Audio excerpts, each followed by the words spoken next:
वारकरी पंथानुसार ज्ञानोत्तर भक्तीची कामना संत करतात. भक्ती करता करता करता करता ज्ञानाची प्राप्ती करायची आणि ज्ञान प्राप्त झाल्यानंतर काय करायचं?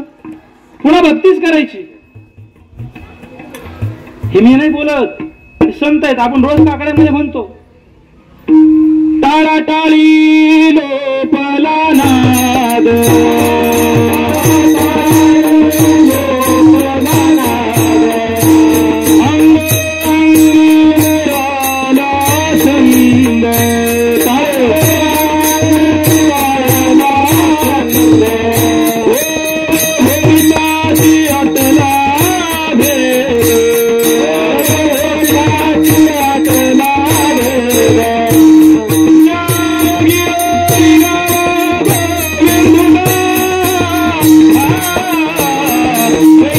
Thank you.